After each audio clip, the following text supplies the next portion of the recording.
Triple heart surgery के बाद 45 बरस से जिंदा शख्स कौन? तफसीलात जानते हैं इस वीडियो में।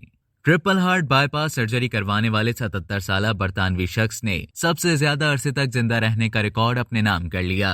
गिनेस वर्ल्ड रिकॉर्ड्स के मुताबिक 4 अगस्त को कॉलिन के ऑपरेशन को 45 साल और 361 दिन का अरसा हो चुका है, जिसके बाद उन्हें बाकायदा तौर पर सबसे ज्यादा अरसे जिंदा रहने वाले ट्रिपल हार्ट बाईपास मरीज का सर्टिफिकेट दिया गया। गिनेस वर्ल्ड रिकॉर्ड के मुताबिक बरतानिया के रिहायशी कॉलिन हैंकॉक को 31 साल की उम्र में सीने में तकलीफ हुई थी, जिस पर उन्हें अस्पताल ले जाया गया। बादजा उनके दिल की बंद 3 शरियानों का बाईपास किया गया, जहां कॉलिन की सर्जरी कामयाब रही। डॉक्टर्स की जानिब से यह भी देखा जा रहा था कि बाईपास होने के बाद वो कितने अरसे तक जिंदा रहेंगे। गिनेस वर्ल्ड रिकॉर्ड्स के मुताबिक कॉलिन अब 77 साल की उम्र को पहुंच गए हैं और वो एक सेहतमंद और चुस्त जिंदगी गुजार रहे हैं। कॉलिन हैंकॉक ने अपनी सेहतमंद जिंदगी का राज बताते हुए कहा कि वो खेलों में बहुत सरगर्म रहते थे और 30 साल की उम्र में उनकी जिसामत बहुत अच्छी थी। उस वक्त उन्हें दिल की किसी तकलीफ की शिकायत भी नहीं मिली। बताया जा रहा है कि कॉलिन को दिल की बीमारी विरासत में मिली है, क्योंकि उनके खानदान में हाइपर कोलेस्ट्रोलीमिया है, जो एक जीनियाती बीमारी है जो हाइपर कोलेस्ट्रॉल और कोरोनरी दिल की बीमारी का सबब बनती है।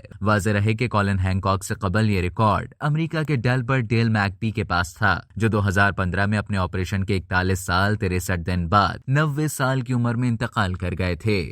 अब तक के लिए इतना ही। मजीद खबरों और न्यूज अपडेट्स के लिए डेली जंग के YouTube चैनल को सब्सक्राइब करें और Facebook के पेज को लाइक करना ना भूलें।